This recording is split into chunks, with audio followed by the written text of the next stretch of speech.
Da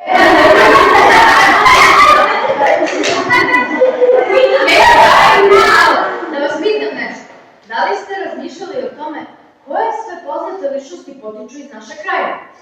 Čime možemo pred svetom da se pohvalimo? Darko Mišković, Dragutin Matić, Nevalja Mašulić. Aha, pesnik, jazviđač, poznati sportista. A ja sve razmišljam o jednoj ženi, majici, heroini, lavici. Ona je Jelena, žena koja nema, što bi rekao Andrić. znam na koga misliš.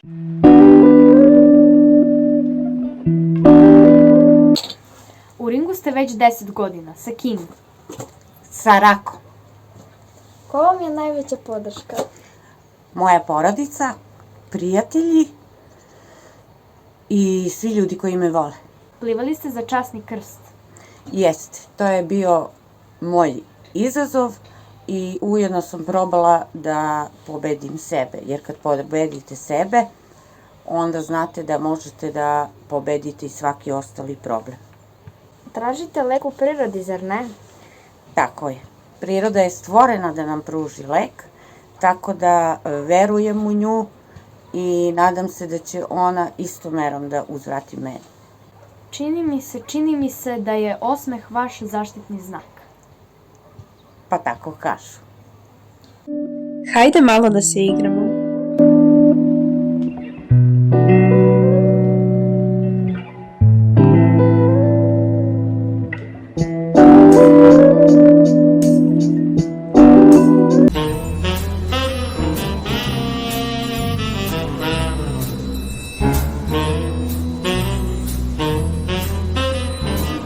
Što se tiče prirode, ne samo da zemlja i trava znaju šta nam treba, najviše zna drvo šta nam treba.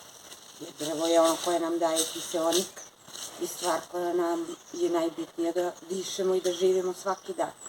Ajmo da zagrlimo drvo i da mu kažemo koliko ga volimo.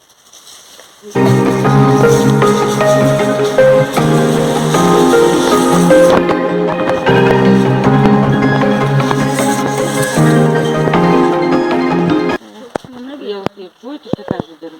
Da. Šta ono sad radi? Daje još više kiseonika. Bravo, dobro je. Vas volim. I ja vas najviše. Na koje dobro delo dobrih ljudi ste najponosniji? Iskreno, najponosnija sam na dobro delo naše škole, naše osnovne škole Vitko i Sveta.